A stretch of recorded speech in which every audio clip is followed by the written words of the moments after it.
Hello students, welcome to the YouTube channel of SCPS Motihari. हम लोग last lecture में देखे थे reflection from plane mirror, laws of reflection और प्लेन मिरर से इमेज फॉर्मेशन। इस लेक्चर में हम लोग कंटिन्यू करेंगे reflection of light by spherical mirror से। तो सबसे पहले हम आप लोगों को एक टर्म क्लियर कर दें, स्फेरिकल मिरर का मतलब क्या है। जैसे यहाँ पे लिखा हुआ है स्फेरिकल मिरर्स, हम लोग लास्ट क्लास में देखे थे प्लेन मिरर्स। क्या देखे थे हम लोग?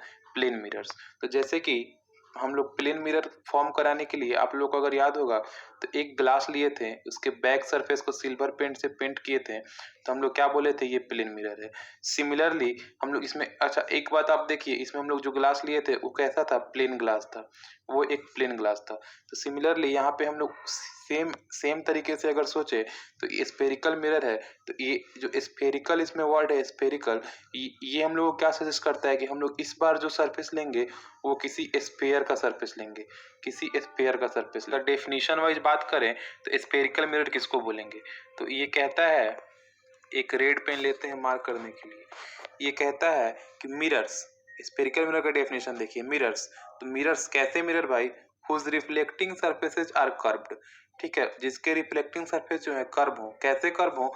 तो इनवर्ड और आउटवर्ड स्फेरिकली, ठीक है। कुछ ऐसे मिरर जिसके रिफ्लेक्टिंग सरफेस, जिस सरफेस से रिफ्लेक्ट मतलब रिफ्लेक्शन होगा, वो जो सरफेस हो वो या तो इनवर्ड की तरफ नहीं तो आउटवर्ड की तरफ स्फेरिकली कर्व होनी चाहिए, ठीक है। अब देखिए हम लोग इसका सबसे अच्छा एग्जांपल अगर देखना हो तो एक स्पून लेते हैं, ठीक है। तो अगर हम एक स्पून का एग्जांपल लेते हैं तो स्पून में जो the curve surface of shining spoon can be considered as a curve mirror.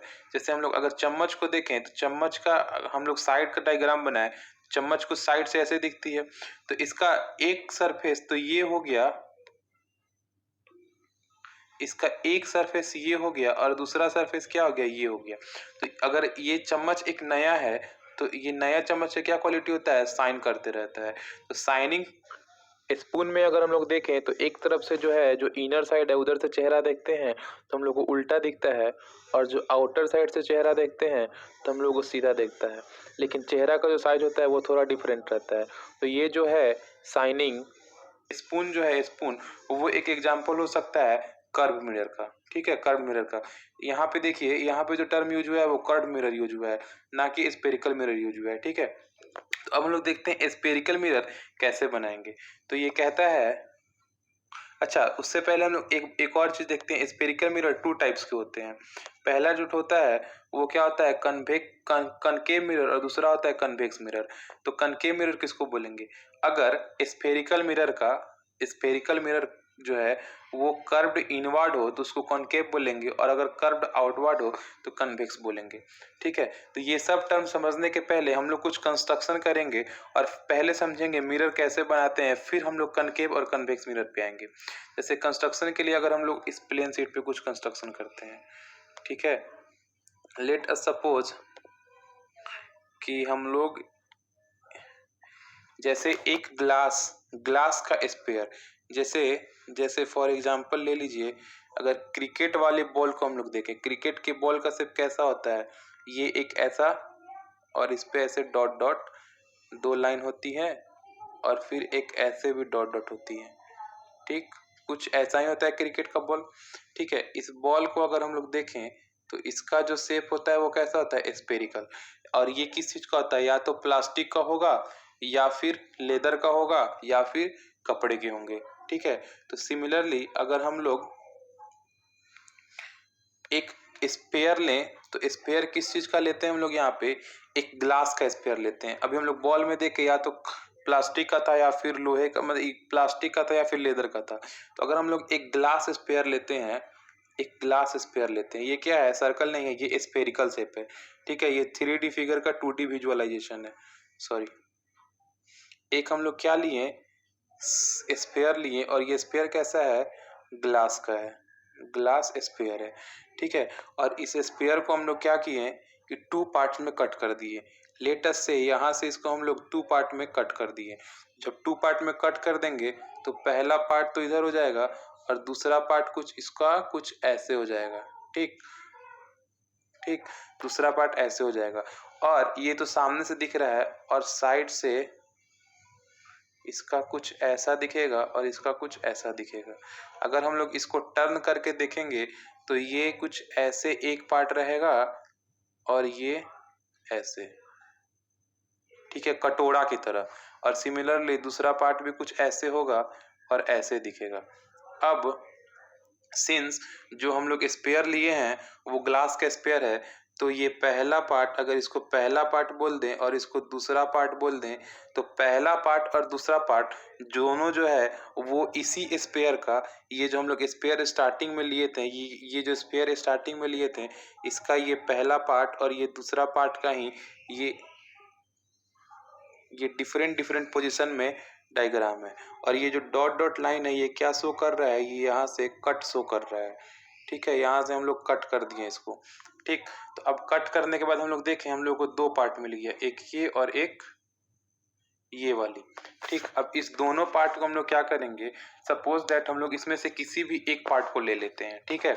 Let us से, अच्छा यहाँ तक आप लोग इसको अपने कॉपी में नोट कर लेंगे, ठीक है। यहाँ पे हम जो इस पे ड्रॉ किए हैं तो ये जरा कर्व टेढ़ा हो गया है, तो आप लोग इसको परफेक्ट कर्व बनाएंगे, या तो फिर आप लोग इसको बनाने के लिए किसी चीज़ का हेल्प ले लें अपने ज्योमेट्री बॉक्स से, वो जो यूज़ होती है, क्या बोलते हैं उसको, परकाल, उससे बनाए इसको अच्छा से, ठीक है।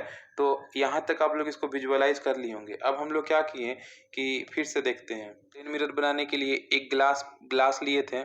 ग्लास क्या है, ये प्लेन ग्लास है, और उसके बैक सरफेस को क्या किए थे, उसको बैक साइड से क्या किए थे, पॉलिश कर दिए थे, पॉलिश कर दिए थे। तो ये क्या बन गया था, प्लेन मिरर, प्लेन मिरर, ठीक है, MIRROR, MIRROR, प्लेन मिरर बन गया था। अब हम लोग को क्या बनाना है, स्पेरिकल मिरर बनाना है। तो स्पेरिकल मिरर बनाने के लिए हम लोग क्या करते हैं, लेट अस से कि स्पेरिकल मिरर बनाने के लिए हम लोग क्या करते हैं, जो ग्लास स्पेयर को हम लोग अभी कट करके देखे थे उसका एक पार्ट लेते हैं, उसका एक पार्ट लेते हैं, ठीक है। और इस पार्ट को हम लोग इसमें हम लोग देखेंगे कि दो सरफेस है, एक ये इनर सरफेस है और एक ये इनर सरफेस और एक ये आउटर सरफेस। इसके किसी एक सरफेस को पेंट कर देते हैं। लेट अस से पहले हमने पेंट किया इसके आउटर सरफेस को, इसके आउटर सरफेस को हम पेंट किए, इसके आउटर सरफेस को पेंट किए। तो हम लोग अगर यहाँ पे देखें, प्लेन मिरर के जिस साइड को पेंट कर रहे थे उसके अपोजिट साइड जो है, उसका अपोजिट साइड क्या कर रहा था, मिरर की तरह एक्ट कर रहा था। तो अगर हम इस स्पेरिकल पार्ट के आउटर पार्ट को पेंट कर रहे हैं तो इसका जो इनर पार्ट है ये क्या करेगा, ये जो है इनर पार्ट, ये मिरर की तरह MIRROR, मिरर की तरह बिहेव करेगा। अगर हम क्या करते हैं, इसी स्पेयर का अगर हम इनर पार्ट पेंट कर देते हैं, इसी स्पेयर का अगर हम इनर पार्ट पेंट कर देते हैं, inner part co dot dot dot ऐसे लाइन से अगर हम पेंट कर देते हैं तो इसका जो आउटर पार्ट है, आउटर पार्ट मिरर की तरह बिहेव करेगा, ठीक है। तो हम लोग देखें कि इस सबसे पहले तो हम लोग समझ गए कि स्फेरिकल मिरर बनाने के लिए हम लोग ग्लास कैसा लेंगे, ठीक है। तो ग्लास कैसा ले रहे हैं, किसी स्पेयर के पार्ट को ले रहे हैं। अब स्पेयर के पार्ट को हम लोग क्या कर रहे हैं, किसी स्पेयर के पार्ट को ले रहे हैं, किसी स्पेयर के एक पार्ट को ले रहे हैं। ये क्या है, स्पेयर का पार्ट है। अब स्पेयर का पार्ट ले रहे हैं तो इसको या तो हम बाहर से ऐसे ऐसे ऐसे ऐसे ऐसे पेंट कर सकते हैं, या फिर अगर हम इस स्पेयर को हम लोग अंदर से भी पेंट कर सकते हैं, हम लोग इसको अंदर से भी पेंट कर सकते हैं, ठीक है। तो हम लोग देखें कि हम लोग को अगर पेंट कर रहे हैं दो रिफ्लेक्टिंग सरफेस मिल रहा है, अगर बाहर से पेंट कर रहे हैं तो इसका रिफ्लेक्टिंग सरफेस अंदर हो जा रहा है, और अगर अंदर से पेंट कर रहे हैं तो इसका रिफ्लेक्टिंग सरफेस बाहर हो जा रहा है। तो अब हम लोग को यहाँ से एक चीज क्लियर हो गई कि स्पेरिकल मिरर कितने काइंड के होंगे, दो काइंड के। तो अब हम लोग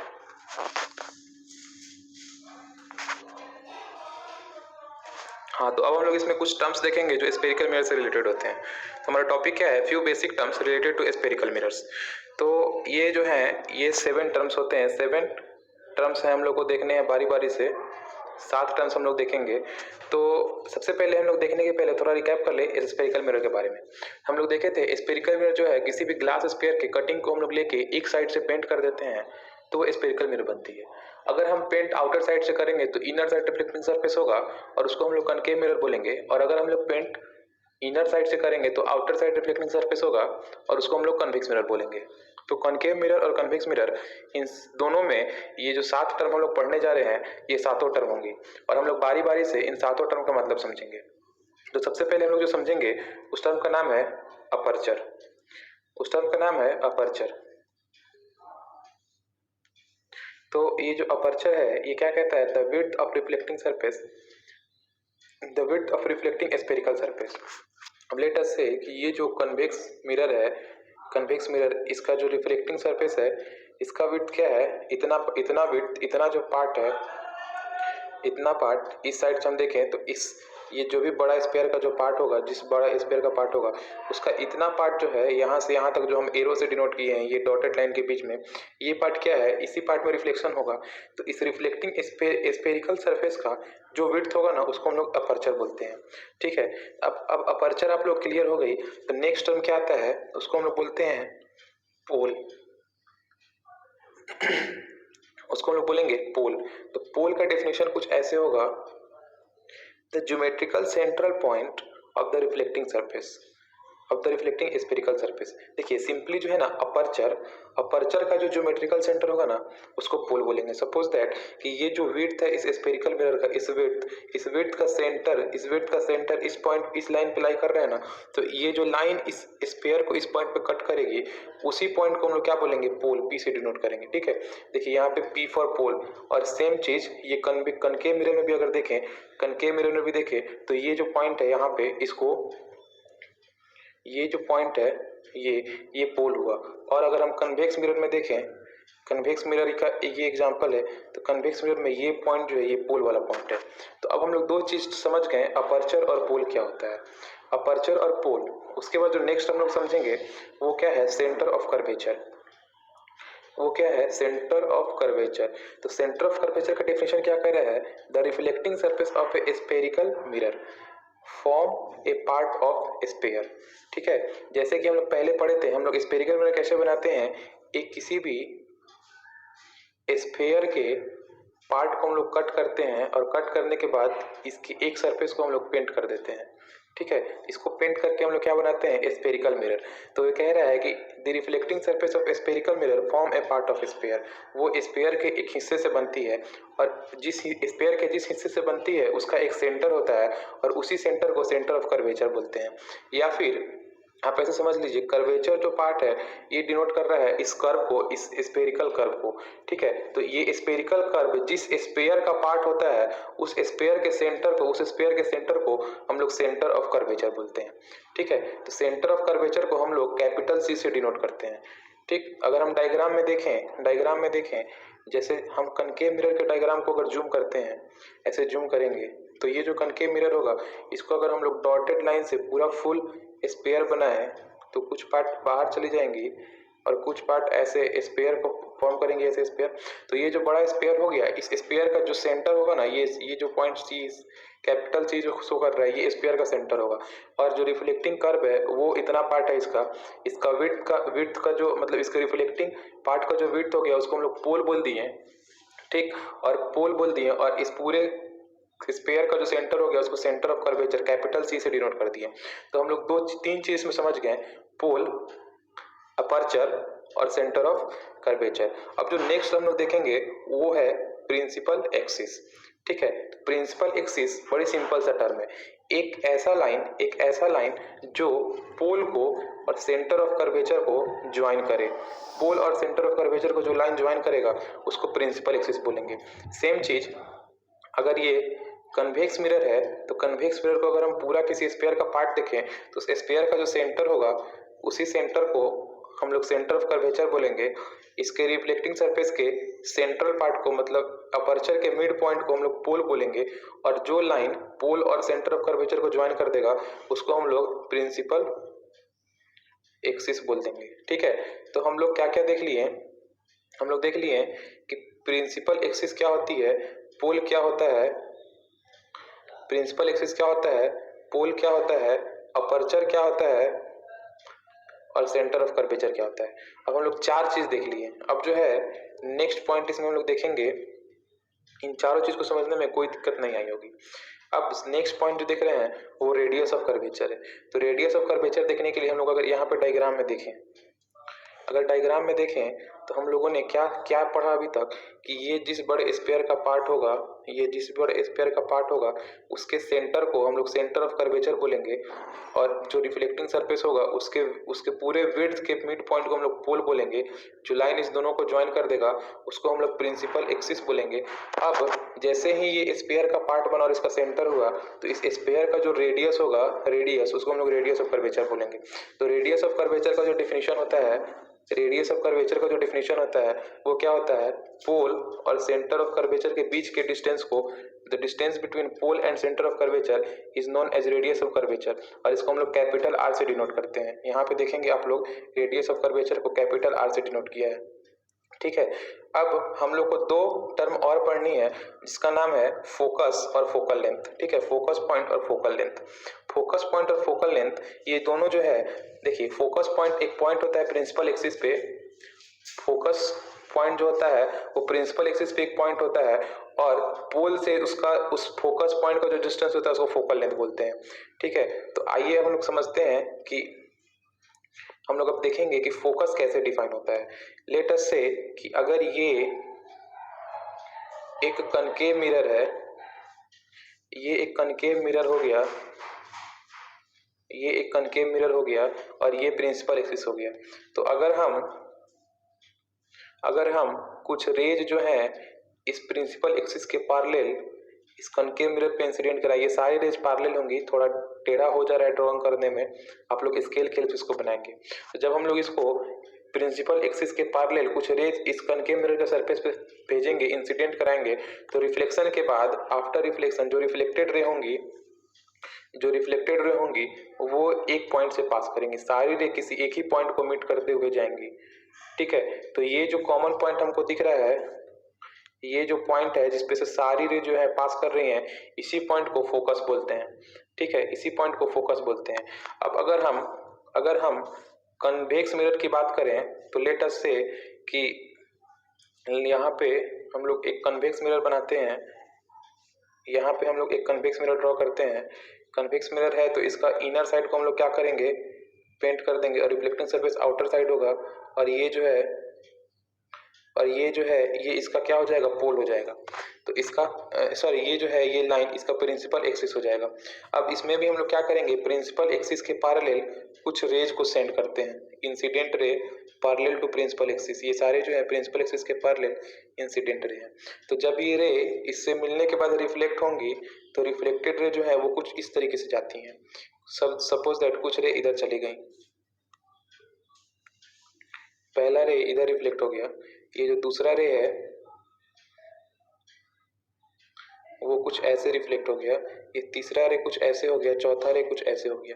तो अगर हम इस रे को जब पीछे की ओर बढ़ाएंगे, इन सारे रे को जब पीछे की ओर बढ़ाएंगे तो ऐसा लगेगा कि ये सारी रे किसी एक पॉइंट से निकल रही हैं। ये सारी रे ऐसा लगेगा कि इसी पॉइंट से निकल के रिफ्लेक्ट हो रही हैं। जैसे कि ये पॉइंट जो है ये ऐसे ऐसे फील होगा, ऐसे रिफ्लेक्ट हो गया, ये जो है ये ऐसे ऐसे आएगा, ऐसे रिफ्लेक्ट हो जाएगा, ये जो है ऐसे ऐसे आएगा, ऐसे रिफ्लेक्ट हो जाएगा, ऐसे रिफ्लेक्ट हो जाएगा। तो अगर कन्वेक्स मिरर की बात करें तो ये कन्वेक्स मिरर पे कुछ ऐसा पॉइंट होता है, ये पॉइंट रियल नहीं होता है, और कनकेव मिरर के केस में हम लोग देखे थे रियल इंटरसेक्शन से हम लोग को फोकस मिल रही थी। तो ऐसा लगेगा इस पॉइंट से ये जो पॉइंट है, इस पॉइंट से सारी रे ऐसा लगेगा कि इसी पॉइंट से सारे रिफ्लेक्टेड रे इसी पॉइंट से निकल रही हैं। तो कन्वेक्स मिरर के केस में इस पॉइंट को फोकस बोल देंगे, जो कि यहाँ पे इधर डिनोट किया हुआ है। ठीक है, अब फोकस समझ गए, तो पोल से फोकस की जो डिस्टेंस होगी उसको हम लोग फोकल लेंथ बोलेंगे और स्मॉल एफ से डिनोट करेंगे। ठीक, the length between pole and the focus point is known as focal length. Diagram में देखेंगे तो पी एफ जो डिस्टेंस है, P F is equal to क्या, स्मॉल एफ से डिनोट करेंगे, इसको फोकल लेंथ बोलेंगे। अब हम लोग सातों टर्म को समझ गए हैं। इन सातों टर्म के हेड डायग्राम पढ़ने के पहले हम लोग कुछ साइन कन्वेक्शन देखते हैं स्फेरिकल मिरर के लिए। ठीक है, तो साइन कन्वेक्शन के लिए यहाँ पे कुछ पॉइंट लिखा हुआ है। इस पॉइंट को हम लोग सिंपली अगर समझने की कोशिश करें, इस पॉइंट को अगर हम लोग सिंपली समझने की कोशिश करें तो ये पॉइंट कुछ ऐसे होंगी। देखिए, ऑब्जेक्ट जो है वो हमेशा मिरर के लेफ्ट साइड में प्लेस करेंगे। ठीक है, मिरर के लेफ्ट साइड कहने का मतलब जिस सरफेस से रिफ्लेक्ट होगा उस रिफ्लेक्टिंग सरफेस के लेफ्ट में प्लेस करेंगे। जैसे ऊपर के एग्जांपल में देखें, तो रिफ्लेक्टिंग सरफेस कनकेव मिरर में इधर है और कन्वेक्स मिरर में भी इधर है। तो हम लोग जब भी ऑब्जेक्ट प्लेस करेंगे तो अगर देखें तो ये वाला साइड RHS होगा और ये वाला साइड LHS होगा, इसमें भी ये LHS होगा और ये RHS होगा। हम लोग जब भी ऑब्जेक्ट प्लेस करेंगे तो इधर लेफ्ट हैंड साइड, मिरर के लेफ्ट हैंड साइड में ऑब्जेक्ट प्लेस करेंगे, चाहे वो कनकेव मिरर हो या फिर कन्वेक्स मिरर हो। जो भी रिफ्लेक्टिंग सरफेस होगा उसके लेफ्ट हैंड साइड में हम लोग हमेशा ऑब्जेक्ट को प्लेस करते हैं। ठीक, तो पहला पॉइंट क्या है, object is always placed left to the left side of the mirror. ठीक है, सेकंड पॉइंट है all distance should be measured from pole parallel to principal axis. जैसे हम लोग देखे थे ये स्फेरिकल मिरर हो रहा है और ये पॉइंट जो है ये पोल हो रहा है। ठीक है, तो हम लोग इसमें जितना भी डिस्टेंस मेजर करेंगे, ये परपेंडिकुलर डिस्टेंस हो गया या फिर हॉरिजॉन्टल डिस्टेंस, परपेंडिकुलर डिस्टेंस या फिर ये वाली डिस्टेंस, इधर ऐसे डिस्टेंस जो भी मेजर करेंगे वो इस पॉइंट, ये जो P पॉइंट होता है ना यहाँ पे P पोल, इस पोल के रिस्पेक्ट में हम लोग मेजर करते हैं। ठीक है, all distance would be measured from pole और पैरेलल टू प्रिंसिपल एक्सिस, और इस प्रिंसिपल एक्सिस के पैरेलल। ठीक है, 2 पॉइंट हो गया। तीसरा पॉइंट क्या कहता है, take P as origin. P को हम लोग ओरिजिन लेंगे and distance measured from right of the origin is positive X axis are taken positive. ठीक है, जैसे हम लोग अगर बात करें ये कनकेव मिरर है और ये पॉइंट पोल है, तो इस पोल के राइट हैंड साइड में जो डिस्टेंस मेजर करेंगे, इधर राइट हैंड साइड में RHS में जो डिस्टेंस मेजर करेंगे इसको क्या लेंगे, पॉजिटिव, और इसके LHS में जो डिस्टेंस मेजर करेंगे इसको क्या लेंगे, नेगेटिव। ठीक है, परपेंडिकुलर टू अबव अगर देखिए, और ये प्रिंसिपल एक्सिस है तो इसके ऊपर जो डिस्टेंस लेंगे इसको पॉजिटिव और इसको नेगेटिव। ठीक, यहाँ पे जो आपको कार्टेशियन सिस्टम दिख रहा है, एक मिरर इंट्रोड्यूस कर दें। लेट अस से कि ये मिरर जो है यहाँ पे रखा हुआ है और ये O पॉइंट जो है ये थोड़ा डिस्टेंस हो गया, ये O पॉइंट और ये P पॉइंट दोनों कोइंसाइड कर रहा है। तो इस P को हम लोग क्या लेंगे, P को ओरिजिन लेंगे, P को ओरिजिन लेंगे और ये जो x और -x है, मतलब जो x एक्सिस है, x एक्सिस जो है उसको हम क्या लेंगे, प्रिंसिपल एक्सिस। x एक्सिस को हम लोग क्या बोलेंगे, प्रिंसिपल एक्सिस। ठीक है, अब जब ये x और -x प्रिंसिपल एक्सिस हो गया और P ओरिजिन हो गया। ठीक है, तो जो भी डिस्टेंस अब मेजर करेंगे वो इसी डायग्राम के रिस्पेक्ट में करेंगे। जैसे कि हम लोग ओरिजिन के राइट हैंड साइड में एक्स एक्सिस पे सारे डिस्टेंस पॉजिटिव लेते हैं, उसी तरह जो भी पॉइंट हम लोग को इस पोल के राइट हैंड साइड में मिलेगा उसको हम लोग पॉजिटिव लेंगे, जो भी डिस्टेंस हम लोग पोल के लेफ्ट हैंड साइड में लेंगे उसको हम लोग नेगेटिव लेंगे। ठीक, अब ये जो प्रिंसिपल एक्सिस है, ये एक्स एक्सिस जो हम लोग प्रिंसिपल एक्सिस कंसिडर किए हैं, इसके ऊपर वाले डिस्टेंस को हम लोग पॉजिटिव y मानेंगे और इसके नीचे वाले को नेगेटिव y मानेंगे। ठीक है, तो ऊपर हम लोग क्या लेंगे, पॉजिटिव, और नीचे क्या लेंगे, नेगेटिव। ठीक, ये प्रिंसिपल एक्सिस के ऊपर नीचे जनरली हम लोग ऑब्जेक्ट का हाइट देखते हैं, ऑब्जेक्ट का हाइट देखते हैं कहाँ पे, प्रिंसिपल एक्सिस के ऊपर और नीचे ऑब्जेक्ट का हाइट। और ये पोल के आगे और पीछे जो हम लोग प्लस और माइनस से डिनोट किए हैं, पोल के आगे और पीछे हम लोग क्या देखते हैं, ऑब्जेक्ट का पोजीशन देखते हैं, ऑब्जेक्ट का पोजीशन देखते हैं। पोल के आगे पीछे अगर बात करें, ये +x और ये -x है, पोल के राइट हैंड साइड में अगर ऑब्जेक्ट या फिर इमेज का पोजीशन कैसे देखते हैं, इस पोल के RHS या LHS में, और ऑब्जेक्ट की हाइट या फिर इमेज की हाइट अगर देखना हो तो प्रिंसिपल एक्सिस के ऊपर और नीचे देखते हैं। ठीक, अब हम लोग जो है क्या क्या देख लिए कि सबसे पहले तो स्फेरिकल मिरर कैसे फॉर्म होता है सो देखें, फिर देखें सेकंड टॉपिक हम लोग इसमें कवर किए कि स्फेरिकल मिरर में जो 7 स्टैंडर्ड टर्म यूज होते हैं, जिसमें पहले हम लोग देखे अपर्चर, फिर देखे पोल, फिर देखे सेंटर ऑफ कर्वेचर, फिर देखे प्रिंसिपल एक्सिस, फिर हम लोग देखें फोकस, और उसके बाद देखें फोकल पॉइंट। ये जो हम लोग 7 स्टैंडर्ड टर्म देखें, इन 7 स्टैंडर्ड टर्म का टर्म कैसे कैसे होते हैं ये हम लोग देखें। तीसरा टॉपिक हम लोग क्या देखें, साइन कन्वेक्शन। साइन कन्वेक्शन का मतलब हम लोग जब रे डायग्राम बनाएंगे तो उसमें कौन से रे को पॉजिटिव तरफ से आते हुए मानेंगे और कौन से रे को नेगेटिव तरफ से आते हुए मानेंगे। ठीक है, तो हम लोग 3 टॉपिक देख लिए। अब जो नेक्स्ट टॉपिक है वो क्या कहता है, image formation by spherical mirror. तो image formation by spherical mirror अगर हम लोग देखें image formation by spherical mirror, तो ये कहता है before we learn the formation of image और any diagram let us go through few tips. कुछ टिप्स हम लोग देखते हैं। ठीक, तो ये टिप्स क्या कहता है कि जैसे कोई भी अगर हम रे को भेजेंगे किसी स्पेसिफिक पोजीशन से, तो आफ्टर रिफ्लेक्शन वो रे कहाँ से पास करेंगे। ठीक है, तो सबसे पहला जो टिप्स है या फिर ट्रिक है, जो भी कह लीजिए, वो क्या कहता है, हम लोग इसको थोड़ा रेड पेन से मार्क करके देखेंगे। A ray of light which is parallel to principal axis always pass through focus. हम लोग फोकस का डेफिनेशन भी पढ़े थे कि जो भी रे प्रिंसिपल एक्सिस के पैरेलल जाती हैं वो आफ्टर रिफ्लेक्शन जिस पॉइंट से पास करती हैं उसी को फोकस बोलते हैं। तो अगर हम कोई भी रे, ये वाली जो रे है,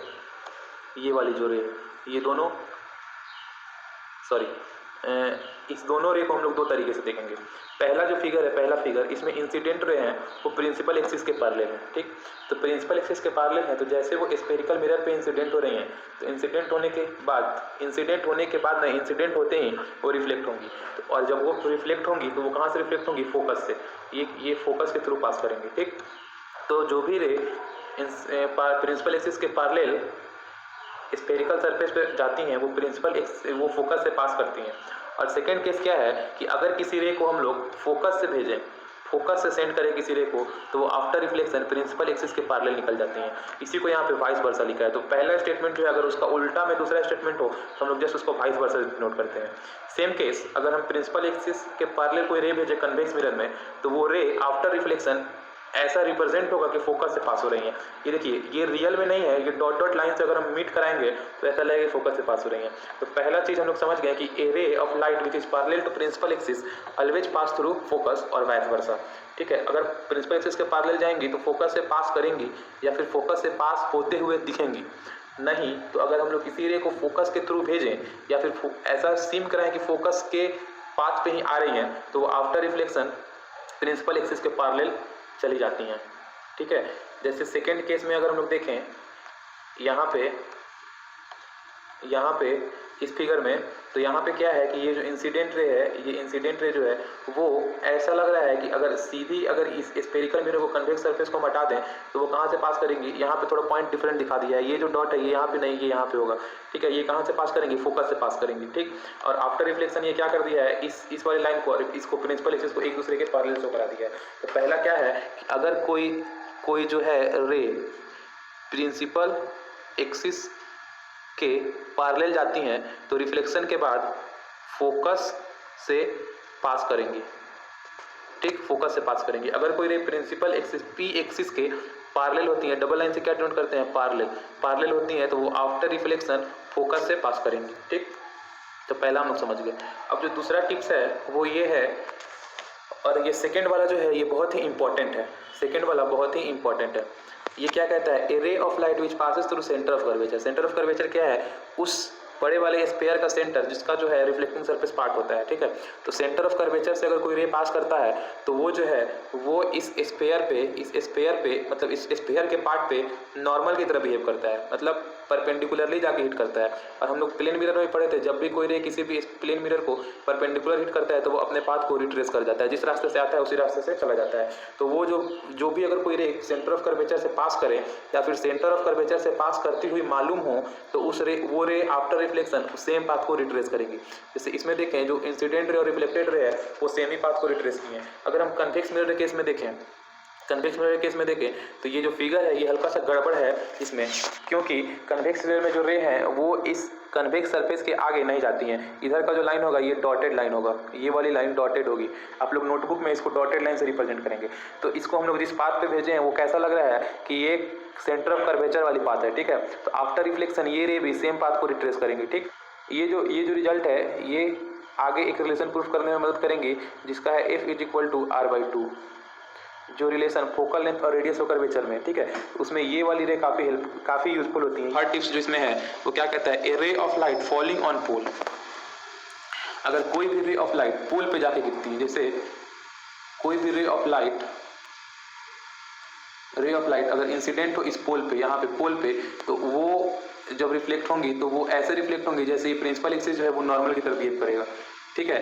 तो यहाँ पे देखिए सेम फिगर अगर आप लोग समझें तो ये क्या कह रहा है, a ray of light falling on pole get reflected at same angle on the other side of the principal axis. ये जैसे उस केस में लोग देखते थे ये आई और ये आर होता था और आई बराबर आर हो जाता था प्लेन मिरर के केस में। ये वाला जो केस है ये कुछ वैसा ही है, ठीक है। या फिर ये कन्वेक्स मिरर या फिर कनकेव मिरर, दोनों केस जो है वो कुछ वैसा ही है, ठीक है।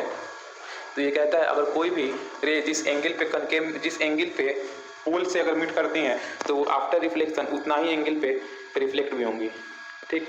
अब ये तीन टिप्स हम लोग याद रखेंगे और आगे जो है यहाँ पे नोट को हम लोग हमेशा याद रखेंगे। A ray of light passes through centre of curvature reflecting spherical surface, ठीक है। किसी भी रिफ्लेक्टिंग स्फेरिकल सरफेस या तो कनकेव सरफेस या फिर कन्वेक्स सरफेस, उसके सेंटर ऑफ कर्वेचर से अगर कोई रे पास करती हैं तो is always act as normal at the point of incidence. तो हमेशा जो है वो नॉर्मल की तरफ बिहेव करती हैं। यहाँ पे देखिए इस वाले पॉइंट पे हमेशा जो है ये नॉर्मल की तरफ बिहेव करेंगे, ठीक है। अगर ये सेंटर ऑफ कर्वेचर से इस पे लाइन है तो हमेशा जो है नॉर्मल की तरफ बिहेव करेगा, कोई भी लाइन, ठीक है, ठीक। If we know the normal we can draw angle of incident और एंगल ऑफ रिफ्लेक्शन। अगर हम लोग को नॉर्मल पता हो तो रिफ्लेक्शन के लॉस से हम लोग एंगल ऑफ इंसिडेंस और एंगल ऑफ रिफ्लेक्शन आसानी से ड्रॉ कर सकते हैं, ठीक। अब इतना पढ़ने के बाद हम लोग जो आगे टॉपिक देखेंगे उसमें है हम लोग देखेंगे इमेज फॉर्मेशन, कहाँ पे ऑब्जेक्ट रखेंगे और कहाँ पे इमेज फॉर्म होगा, ठीक है। तो हम लोग जो है इमेज फॉर्मेशन के 6 केसेस देखेंगे, ठीक है। तो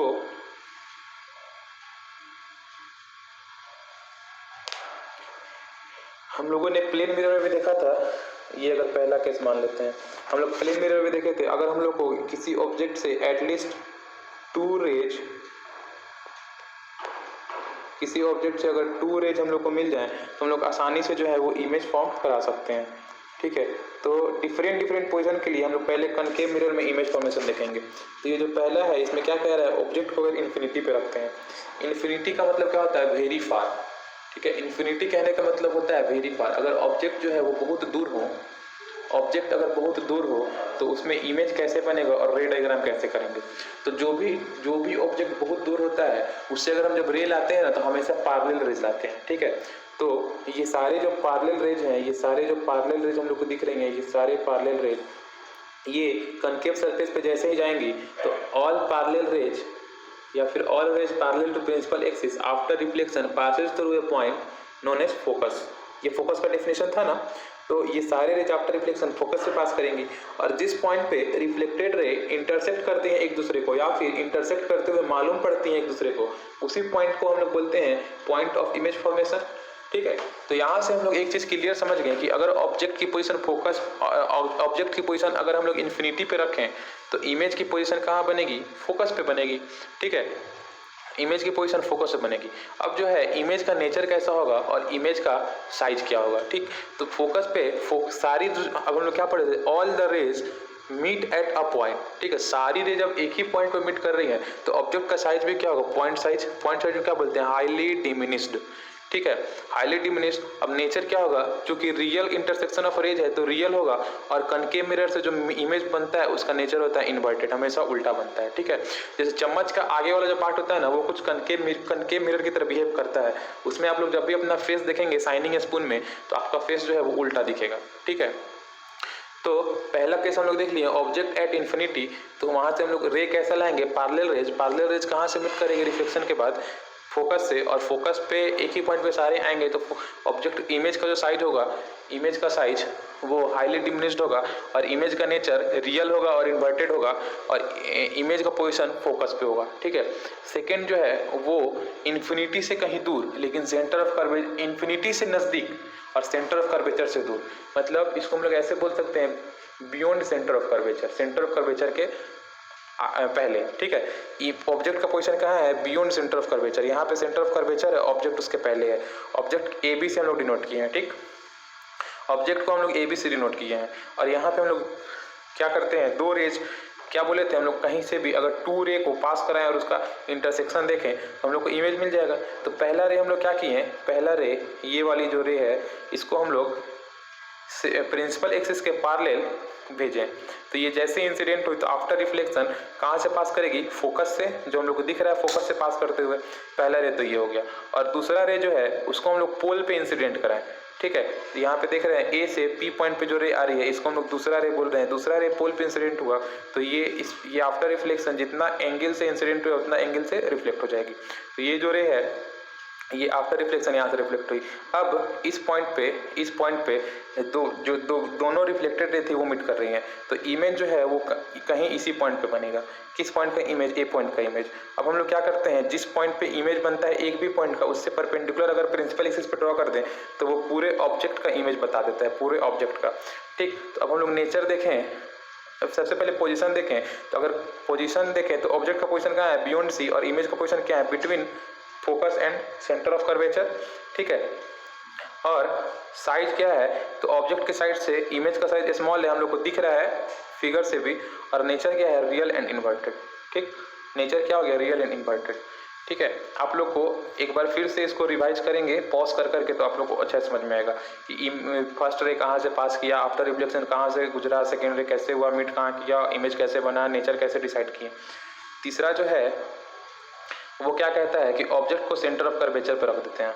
सेंटर ऑफ कर्वेचर पे अगर हम ऑब्जेक्ट को रख देंगे तो इमेज कहाँ बनेगा, तो इसमें भी दो रेज को भेजना है, तो सेम वे से हम दो रे को भेजेंगे। पहला रे को क्या करते हैं, आप लोग जो भी तरीका पढ़े हैं रे को भेजने के लिए, ऐसा कोई जरूरी नहीं है इसमें जो रे भेजा है उसी रे को भेजेंगे। आप लोग किसी भी रे को भेज के अगर सही से फिगर बनाएंगे तो हमेशा आंसर जो है वो सेम ही आएगा, ठीक है। तो पहला रे को क्या करते हैं कि पैरेलल टू प्रिंसिपल एक्सिस अगर सेंड करें तो वो जो है पैरेलल टू प्रिंसिपल एक्सिस भेजने पे फोकस से पास कर जाएगा, ठीक है। और दूसरा रे को अगर हम फोकस से सेंड करें तो प्रिंसिपल एक्सिस के पैरेलल मीट करेगा। तो देखिए पहला रे जो है वो ऐसे आया, एक मिनट थोड़ा पेन से मार करते हैं। पहला ray parallel to principal axis आया, आफ्टर रिफ्लेक्शन फोकस से पास किया। दूसरा रे फोकस से किया और आफ्टर रिफ्लेक्शन प्रिंसिपल एक्सिस के पैरेलल पास किया, ठीक है। ये इंसिडेंट का डायरेक्शन, ये रिफ्लेक्टेड का डायरेक्शन, ये इंसिडेंट का डायरेक्शन, ये रिफ्लेक्टेड का डायरेक्शन। तो इस पॉइंट पे जो है ये इमेज फॉर्म हो रहा है, तो ये इमेज जो है ये ए पॉइंट का बन रहा है तो इसको ए डैश बोल देंगे। और यहाँ से परपेंडिकुलर अगर ड्रॉ कर देंगे हम इस पे प्रिंसिपल एक्सिस पे तो जिस पॉइंट पे परपेंडिकुलर मीट करेगा वो बी डैश का इमेज हो जाएगा, ठीक है। तो अब हम लोग देख सकते हैं कि जहाँ पे बी था उसी पॉइंट पे बी डैश था। तो यहाँ से अगर हम देखें ऑब्जर्व करें तो ऑब्जेक्ट का पोजीशन कहाँ है, ऑब्जेक्ट का position at centre of curvature, तो इमेज का पोजीशन भी एट सेंटर ऑफ कर्वेचर बना है। नेचर जो है वो क्या है, रियल एंड इन्वर्टेड है। Size of image same size का है, ठीक। तो हम लोग देख रहे हैं कि जैसे जैसे इन्फिनिटी से हम लोग पोल की तरफ ऑब्जेक्ट को मूव करा रहे हैं। पहले केस में कहाँ था, इन्फिनिटी पे था, मतलब वेरी फार। दूसरे केस में इन्फिनिटी से थोड़ा सा नजदीक लेकिन सेंटर ऑफ कर्वेचर से के पहले था। तीसरे केस में सेंटर ऑफ कर्वेचर की तरफ था। तो जैसे जैसे हम लोग ऑब्जेक्ट के पोजीशन को इन्फिनिटी से सेंटर ऑफ कर्वेचर की तरफ मूव करा रहे हैं वैसे वैसे इमेज का पोजीशन बढ़ते जा रहा है। पहले केस में जब इन्फिनिटी पे था तो इमेज जो था पॉइंट साइज का बना। दूसरे केस में इमेज जो था वो ऑब्जेक्ट के साइड से थोड़ा सा छोटा बना लेकिन पॉइंट साइज से तो बड़ा ही है, ठीक है। तीसरे केस में जो है वो ऑब्जेक्ट का साइज और इमेज का साइज बराबर हो गया है। तो हम लोग इन्फिनिटी पे थे तो पॉइंट साइज का इमेज बना। हम लोग जब इन्फिनिटी और सेंटर ऑफ कर्वेचर के बीच में थे तो ऑब्जेक्ट साइड से थोड़ा सा छोटा इमेज बना। हम लोग जब सेंटर ऑफ कर्वेचर पे ऑब्जेक्ट को रख दिए हैं तो ऑब्जेक्ट का साइज और इमेज का साइज बराबर हो गया है। अब हम लोग नेक्स्ट जो इमेज फॉर्मेशन देखेंगे उसमें ऑब्जेक्ट को क्या करेंगे, सेंटर ऑफ कर्वेचर और फोकस के बीच में कहीं पुट कर देंगे। सेंटर ऑफ कर्वेचर और फोकस के बीच में जब हम लोग ऑब्जेक्ट को पुट करेंगे तो देखते हैं इमेज फॉर्मेशन कैसे होगा, ठीक है। तो हम लोग क्या किए, बिटवीन ऑब्जेक्ट का position between centre of curvature and focus रख दिए। तो फिर टू रेज भेजते हैं। पहला रे क्या किए, पैरेलल टू प्रिंसिपल एक्सिस, तो आफ्टर रिफ्लेक्शन फोकस से पास किया। और दूसरा रे पोल पे हम लोग उसी एंगल पे भेजे तो उसी एंगल पे आफ्टर रिफ्लेक्शन वो क्या हो गया, रिफ्लेक्ट हो गया। तो ये दोनों जो रिफ्लेक्टेड रे हैं वो कहाँ पे मिली, वो सेंटर ऑफ कर्वेचर से कहीं आगे मिली, सेंटर ऑफ कर्वेचर के आगे मिली, ठीक। तो सेंटर ऑफ कर्वेचर के आगे मिली, ये दूसरा रे सेंटर ऑफ कर्वेचर के आगे मिला। तो हम लोग देख रहे हैं कि यहाँ पे इमेज का साइज जो है वो ऑब्जेक्ट के साइज से बड़ा हो गया। तो हम लोग अगर पोजीशन देखें तो ऑब्जेक्ट का पोजीशन सेंटर ऑफ कर्वेचर और फोकस के बीच में, इमेज का पोजीशन बियॉन्ड सी के बाहर चला गया। ठीक, सी के बाहर चला गया। ऑब्जेक्ट का साइज इनलार्ज हो गया, मतलब इमेज का साइज इनलार्ज हो गया, मतलब ऑब्जेक्ट के साइज से बड़ा हो गया। और नेचर अभी भी रियल और इन्वर्टेड होगा। रियल कैसे? क्योंकि रियल रे के इंटरसेक्शन से। और इन्वर्टेड कैसे? क्योंकि उल्टा मिल रहा है इमेज। और पांचवा केस, अगर हम फोकस पे रख दें, ऑब्जेक्ट को ही फोकस पे रख दें, तो इमेज जो है वो इन्फिनिटी पे बनेगा। ये पहला केस का उल्टा हो गया। अगर इमेज इन्फिनिटी पे था और पहला केस में ऑब्जेक्ट इन्फिनिटी पे था तो इमेज फोकस पे बन रहा था। इसमें ऑब्जेक्ट फोकस पे तो इमेज इन्फिनिटी पे बनेगा। ठीक, इसका नेचर क्या होगा कि पोजीशन ऑफ इमेज इन्फिनिटी पे रियल और इन्वर्टेड और हाईली इनलार्ज्ड। जब ऑब्जेक्ट को हम इन्फिनिटी पे रखे थे तो हाईली डिमिनिश्ड इमेज बन रहा था पहला केस में, और जब ऑब्जेक्ट को फोकस पे रख दिए तो हाईली इनलार्ज्ड इमेज बन रहा है। ठीक है, और छठा केस जो होता है वो सिक्स केस क्या कहता है, फोकस और पोल के बीच में अगर हम ऑब्जेक्ट को रख दें, फोकस और पोल के बीच में ऑब्जेक्ट को रख दें, तो इस केस में जो है इमेज जो है वो वर्चुअल बनने लगता है। हम लोग 5 केस देखें कनकेव मिरर में, पांचों केस में इमेज जो था वो रियल बन रहा था, लेकिन सिक्स्थ केस जो है वो वर्चुअल इमेज का केस है। ठीक है, इसमें क्या होता है, हम लोग ऑब्जेक्ट को जो है वो फोकस और पोल के बीच में रख देते हैं। फोकस और पोल के बीच में हम लोग ऑब्जेक्ट को रखेंगे तो इमेज का जो पोजीशन होगा वो इस मिरर के, ये जो मिरर है ना इसके पीछे मतलब रियल रे का इंटरसेक्शन नहीं होगा। देख रहे हो डॉट डॉट वाली लाइन से इमेज फॉर्मेशन हो रहा है। तो यहाँ से हम लोग देखें कि जो ऑब्जेक्ट का साइज है और जो इमेज का साइज है वो जो है वो दोनों डिफरेंट हो गया। डिफरेंट कैसे हुआ? तो इमेज का साइज बहुत बड़ा हो गया और इमेज का पोजीशन मिरर के पीछे हो गया और इमेज का नेचर वर्चुअल इरेक्ट हो गया। ठीक है, तो हम लोग 6 केसेस डिस्कस कर लिए कनकेव मिरर के। अब 6 केसेस कनकेव मिरर पे डिस्कस कर लिए और हमको पूरा भरोसा है कि आप सभी को सारे केसेस अच्छे से समझ में आए होंगे। अगर कोई दिक्कत है तो आप लोग कमेंट बॉक्स में कमेंट करें, उसको दूर करने की कोशिश की जाएगी। ठीक है, वो जैसे भी हो उस पर हम लोग विचार जरूर करेंगे। ठीक, नेक्स्ट जो है image formation bye convex mirror. अब कन्वेक्स मिरर से इमेज फॉर्मेशन देखने के लिए इसके रे डायग्राम को थोड़ा गड़बड़ ड्रॉ कर दिया है। कंप्यूटर पर ड्रॉ हुआ है तो थोड़ा मिस्टेक आ गई है, इसको हम लोग देखते हैं। तो अब कन्वेक्स मिरर में हम लोग 2 ही केस पढ़ेंगे। कनकेव मिरर में कितने केस पढ़े थे? 6 केसेस पढ़े थे, 6 केसेस। लेकिन कनकेव मिरर में हम लोग 2 केसेस ही पढ़ेंगे। 2 केसेस क्या होता है, एक बार ऑब्जेक्ट को, अच्छा 2 केसेस क्यों पढ़ते हैं?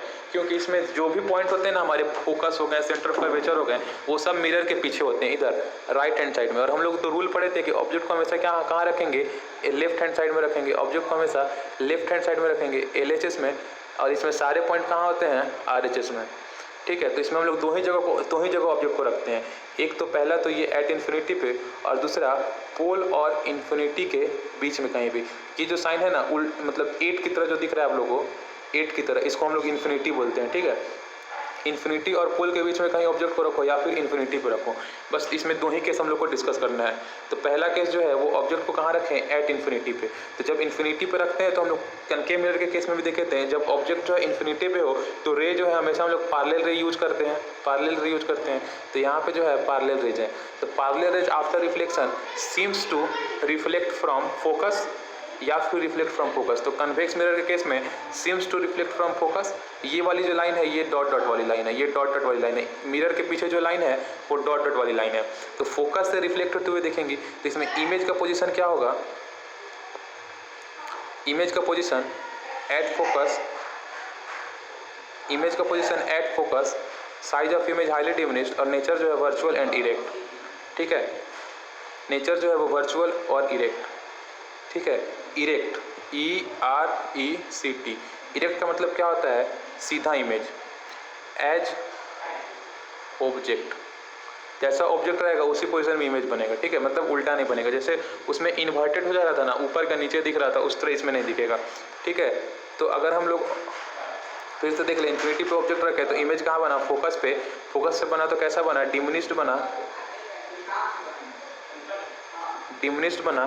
ठीक है, और इमेज का पोजीशन कहाँ पे हो गया, फोकस पे हो गया, डिमिनिश्ड हो गया, और क्या हो गया, वर्चुअल हो गया, VIRTUAL, वर्चुअल, और क्या हो गया, इरेक्ट हो गया। वर्चुअल एंड डायरेक्ट हो गया। सेकंड केस क्या होता है anywhere between infinity and pole. तो इन्फिनिटी और पोल के बीच में अगर कहीं भी रखते हैं तो इमेज का पोजीशन जो है इन्फिनिटी और पोल के बीच में कहीं रखें, जैसे ये ए बी जो है, ए बी अगर ऑब्जेक्ट है तो इसको इधर बहुत दूर तो कहीं रखेंगे तो इन्फिनिटी हो जाएगा, और ये पोल तो इन्फिनिटी और पोल के बीच में कहीं भी रखें तो दो रे भेजे, एक रे कहाँ पैरेलल भेजे और दूसरा रे कहाँ भेजे, कुछ एंगल पे भेजे।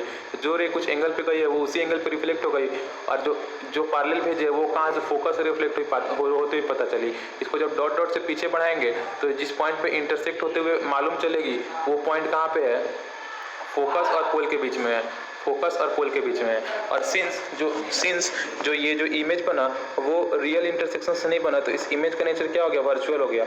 और इमेज जो है वो सीधा बना है, इसको क्या बोलेंगे, इरेक्ट बोलेंगे। इमेज का साइज जो है देख रहे हैं ऑब्जेक्ट के साइज से इमेज का साइज जो है वो काफ़ी छोटा है, तो इसको वेरी स्मॉल, और इमेज का पोजिशन पोल और फोकस के बीच में। ठीक है, तो हम लोग क्या क्या देखें, 6 केसेज कॉनकेव मिरर के और 2 केसेज कन्वेक्स मिरर के। हम लोग 8 केसेस देखे स्फेरिकल मिरर से इमेज फॉर्मेशन के। ठीक है, अब नेक्स्ट जो है वो क्या है, uses of concave mirror. Concave mirror के क्या क्या यूज़ हैं। ठीक है, तो कनकेव मिरर के 4 यूज़ हैं। पहला, used in torch, search light, headlight of vehicles. Torches में देखते हैं, टॉर्च में जो बल्ब लगा हुई रहती है उसके ऊपर, मतलब बल्ब जो है एक लगता है उसके ऊपर एक कटोरी की तरह लगा हुआ रहता है, बाउल की तरह। ठीक है, वो जो है वो कनकेव मिरर होता है।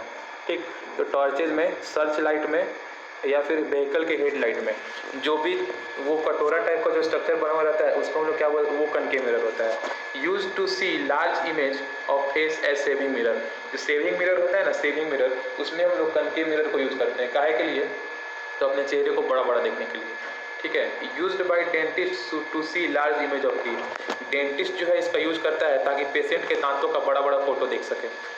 ठीक, फिर चौथा जो है वो large concave mirror are use to focus sunlight in solar furnace. Solar furnace से यूज करके हम लोग उसका एनर्जी यूज करते हैं, सोलर एनर्जी यूज करते हैं। तो सोलर फर्नेस में बड़े बड़े कनकेव मिरर का यूज होता है। काहे के लिए, कि सनलाइट जो है उसको देखिए, सनलाइट जो है एक ऑब्जेक्ट एट इन्फिनिटी की तरह बिहेव करता है, तो वहाँ से जो भी पैरेलल रह जाएंगी वो कहाँ पे इमेज बनाएंगे, फोकस पे। तो फोकस पे जब इमेज बनाएंगे तो सारे रे एक जगह फोकस पे कंसंट्रेटेड होंगी, तो वहाँ पे काफ़ी ज़्यादा एनर्जी हम लोग को एक पॉइंट मिलेगा। तो बड़े बड़े कनकेव मिरर का यूज करके हम लोग क्या करते हैं कि सोलर फर्नेस में एक जगह पे सोलर सनलाइट को जमा करते हैं। इसका छोटा सा एग्जांपल आप लोग वो देखेंगे, वो जो लेंस होता है जिसका यूज हम लोग कुछ कुछ पढ़ने के लिए करते हैं, जूम करके पढ़ने के लिए, ज्योमेट्री बॉक्स में जनरली आप लोग को मिल जाता है, ऐसा शेप होता है उसका। उस लेंस को अगर हम लोग सनलाइट के सामने रख दें, अगर इस लेंस पे ऐसे सनलाइट डायरेक्ट पड़े, ठीक है, डायरेक्ट सनलाइट पड़े, और इसके पीछे में आप लोग क्या कीजिए, एक पॉलीथिन लगा दीजिए, एक पॉलीथिन वाला कुछ स्ट्रक्चर लगा दीजिए। तो ये जो है अगर इस पर बहुत सन का लाइट पड़ रहा है ना इस पर, तो ये सारे लाइट आफ्टर रिफ्लेक्शन इसको फोकस पे कंसंट्रेटेड होने लगेंगे। तो इसका फोकस, इसको इस पॉलीथिन को आगे पीछे एडजस्ट कीजिए, तो आपको कुछ देर बाद एक ऐसा डॉट इस पॉलीथिन पे दिखेगा। इसको ऐसे ही इसी पोजीशन में फिक्स रखिएगा ना, तो आफ्टर सम टाइम पॉलीथिन जो है इस जगह पे जलने लगेगा, स्टार्ट्स टू बर्न। तो ये जो है ये कनकेव मिरर के उसी प्रॉपर्टी से यूज, मतलब कनकेव मिरर का वही प्रॉपर्टी होता है कि अगर पैरेलल रेज इन्फिनिटी से आएंगी तो वो जो है वो कंसंट्रेटेड हो जाती हैं फोकस पे। तो यही यूज करके हम लोग सोलर फर्नेस में कनकेव मिरर का यूज करते हैं ताकि सोलर लाइट को, सनलाइट को हम लोग एक जगह पे मतलब वो कर सकें, फोकस कर सकें। ठीक है, फिर कन्वेक्स मिरर का यूज आती है। तो कन्वेक्स मिरर गाड़ी का जो साइड मिरर होता है ना, जिसको हम लोग रियर व्यू मिरर कहते हैं, उसमें यूज होता है, क्योंकि ये सीधा इरेक्ट इमेज देता है और ऑब्जेक्ट के साइज से छोटा इमेज देता है। ठीक है, और ये कन्वेक्स मिरर का सेकेंड प्रॉपर्टी होता है कि ऑब्जेक्ट जो है इन्फिनिटी और पोल के बीच में कहीं भी हो। ऑब्जेक्ट इन्फिनिटी और पोल के बीच में कहीं भी होता है तो इमेज कैसा मिलता है, इरेक्ट मिलता है, स्मॉलर देन ऑब्जेक्ट का साइज मिलता है, और जो है वो बड़े एरिया को देखने में मदद करता है। जैसे ऑब्जेक्ट का साइज से छोटा इमेज मिलेगा, तो जैसे कि अगर ऑब्जेक्ट के बराबर इमेज मिला, तो अगर हमारा लेंथ मान लीजिए 10 मीटर का है और इमेज 3 मीटर का है, हमारा तो सिर्फ कान नाक ही उसमें आ पाएगा। ठीक है, हम 10 मीटर के और 3 मीटर का शीशा ही है, तो अगर बराबर साइज का बनने लगे तो मेरा तो सिर्फ कान नाक ही आ पाएगा। लेकिन ये जो है ये वाइड रेंज को शो करता है, जिसमें फुल इमेज बन जाती है। ठीक, दूसरा जो है it is use as reflector in street light. हम लोग के गलियों मोहल्लों में जो पोल पे स्ट्रीट लाइट लगी रहती है उसमें रिफ्लेक्टर की तरह यूज होता है। और तीसरा जो है, a concave mirror is also use as security mirror. बड़े बड़े मॉल्स में जाइएगा या फिर अपार्टमेंट में जाइएगा या फिर मल्टीप्लेक्स में जाइएगा ना, तो सिक्योरिटी का जो ऑफिस होता है, गेट के पास सिक्योरिटी का ऑफिस होता है, तो वो आप जैसे एंट्री कीजिएगा ना, तो उसके आगे में एक मिरर लगा हुआ रहता है जो कि सारे गेट के पूरे व्यू को कवर करता है, तो उसी को सिक्योरिटी मिरर बोलते हैं। तो सिक्योरिटी मिरर के रूप में भी इसका यूज होता है। आजकल तो स्कूल कॉलेजेस में भी ये यूज होने लगे हैं। ठीक, अब यहाँ पे है few tips to remember sign convention for spherical mirror. अब स्फेरिकल मिरर में साइन कन्वेंशन जो हम लोग पढ़े थे, तो वहाँ तो पढ़े थे हम लोग ऐसे कि ऐसे हम लोग एक्स एक्सिस और वाई एक्सिस मानते हैं, तो यहाँ पे हम लोग रखेंगे मिरर को, स्फेरिकल मिरर को, तो ये जो पोल है, इस पोल को हम लोग क्या ओरिजिन मान लेंगे, पी बोलो या फिर ओ बोलो, इस पोल को हम लोग ओरिजिन मान लेंगे और इसके इधर के डिस्टेंस को पॉजिटिव, इधर के निगेटिव, इधर ऊपर में पॉजिटिव और नीचे में negative, negative positive, negative positive. ठीक है, तो लेकिन अब कुछ हथकट्टी तरीका है जिसको हम लोग ट्रिक बोलते हैं। तो क्या है, ऑब्जेक्ट का जो हाइट होता है ऑलवेज पॉजिटिव। ये कैसे कह रहा है, ऑब्जेक्ट हम लोग हमेशा ऐसे रखते हैं, ऐसे, और हम लोग ये ऊपर की तरफ भी पॉजिटिव लेते हैं, तो ऑब्जेक्ट का हाइट ऑलवेज पॉजिटिव, और इमेज का हाइट अगर रियल इमेज हो तो निगेटिव, वर्चुअल हो तो पॉजिटिव। रियल इमेज कौन बना रहा था, कनकेव मिरर। कनकेव मिरर में सारी इमेज जो है वो प्रिंसिपल एक्सिस के नीचे की तरफ बनते हैं, तो इमेज का हाइट रियल इमेज के केस में निगेटिव और वर्चुअल के केस में पॉजिटिव। ठीक है, तो ये ऑब्जेक्ट और इमेज के हाइट के लिए हो गया। फिर ऑब्जेक्ट का डिस्टेंस पोल से अगर हम लोग लें तो ऑलवेज निगेटिव। ऑब्जेक्ट हमेशा पोल के लेफ्ट हैंड साइड में होता है, left hand side negative axis वाली होती है, तो ऑब्जेक्ट का distance from pole always negative. अच्छा, यहाँ पे एच और एच डैश जो है, तो एच से ऑब्जेक्ट के साइज को और एच डैश से इमेज के साइज को डिनोट करेंगे, यू से ऑब्जेक्ट के पोजीशन को और वी से इमेज के पोजीशन को डिनोट करेंगे। ठीक है, तो ऑब्जेक्ट का डिस्टेंस पोल से हमेशा निगेटिव, और इमेज का डिस्टेंस पोल से कैसे लेंगे, रियल इमेज के केस में पॉजिटिव और वर्चुअल इमेज के केस में, सॉरी यहाँ पे गलत हो गया, वर्चुअल इमेज के केस में ऑलवेज पॉजिटिव। ठीक, वर्चुअल इमेज के केस में ऑलवेज पॉजिटिव और रियल इमेज के केस में निगेटिव। ठीक है, रियल इमेज के केस में निगेटिव, यहाँ पे गलती है, ये जो है ये गलती है, रियल इमेज के केस में निगेटिव, ऑलवेज निगेटिव, और वर्चुअल केस में ऑलवेज पॉजिटिव। ठीक, फोकल लेंथ जो है, फोकल लेंथ कनकेव मिरर का focal length always negative. Concave mirror ऐसा होता है ना, तो इसका फोकल लेंथ इस साइड होगा। ठीक है, फोकल लेंथ इस साइड होगा, तो ऑलवेज पॉजिटिव, क्योंकि ये LHS है और LHS वाला निगेटिव होता है। और कन्वेक्स मिरर में focal length always positive. Convex mirror जब होगा, कन्वेक्स मिरर अगर हम ड्रॉ करें तो इसके आउटर पार्ट को पेंट कर देंगे,